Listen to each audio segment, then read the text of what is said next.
This ceramic model of the universe originated in cultures where the form of government was monarchical,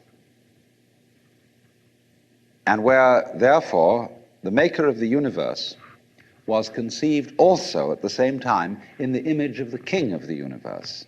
King of kings, Lord of lords, the only ruler of princes, who dost from thy throne behold all dwellers upon earth. I'm quoting the Book of Common Prayer. And so all those people who are oriented to the universe in that way feel related to basic reality as a subject to a king. And so they are on very, very humble terms in relation to whatever it is that works all this thing. I find it odd in the United States that people who are citizens of a republic have a monarchical theory of the universe,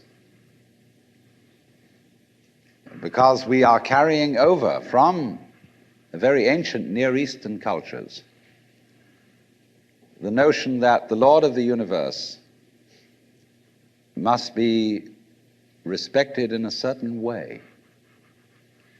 People kneel, people bow, people prostrate themselves. Because, and you know what the reason for all that is, that nobody is more frightened of everybody else than a tyrant. He sits with his back to the wall, and his guards on either side of him. And he has you face downwards on the ground because you can't use weapons that way. When you come into his presence, you don't stand up and face him because you might attack. And he has reason to fear that you might, because he's ruling you all. And the man who rules you all is the biggest crook in the bunch, because he's the one who's succeeded in crime. The other people are pushed aside because the criminals, the people we lock up in jail, are simply the people who didn't make it. So naturally, the real boss sits with his back to the wall and his henchmen on either side of him. And so when you design a church, what does it look like? Catholic church with the altar as it used to be. It's changing now because the Catholic religion is changing. But the Catholic church has the altar with its back to the wall at the east end of the church.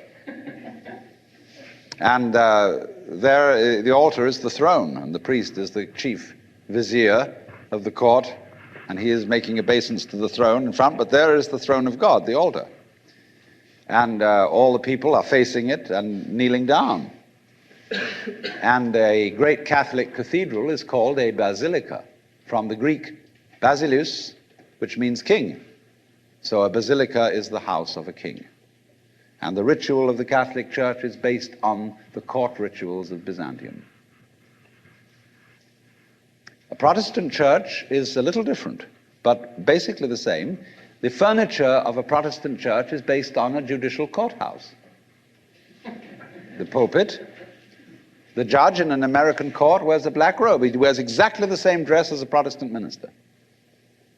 And everybody sits in these boxes. Like there's a jury box, there's a box for the judge, there's a box for this, a box for that, and those are the pews in an ordinary kind of colonial type Protestant church.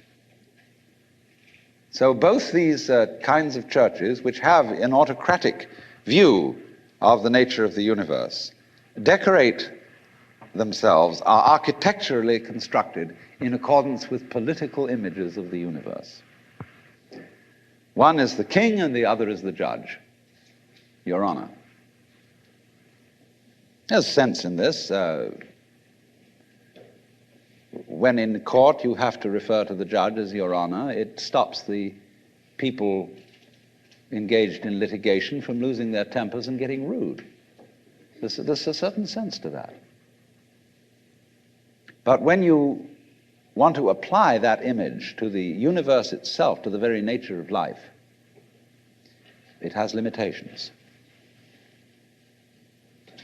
For one thing, the idea of a difference between matter and spirit. This idea doesn't work anymore. Long, long ago, physicists stopped asking the question, what is matter? They began that way. They wanted to know what is the fundamental substance of the world. And the more they asked that question, the more they realized they couldn't answer it. Because if you're going to say what matter is, you've got to describe it in terms of behavior. And that is to say, in terms of form, in terms of pattern. You tell what it does. You describe the smallest shapes of it that you can see. Atoms, electrons, protons, mesons, all sorts of subnuclear particles. But you never arrive at the basic stuff, because there isn't any. What happens is this: stuff is a word for the world as it looks when our eyes are out of focus, fuzzy. Stuff, the idea of stuff is that it's undifferentiated, it's some kind of a goo. And when your eyes are not in sharp focus, everything looks fuzzy. When you get your eyes into focus, you see a form, you see a pattern. And so all that we can talk about is patterns. So the picture of the world in the most sophisticated physics of today is not formed stuff, potted clay, but pattern. A self-moving, self-designing pattern, a dance. And we haven't yet, our common sense as individuals hasn't yet caught up with this.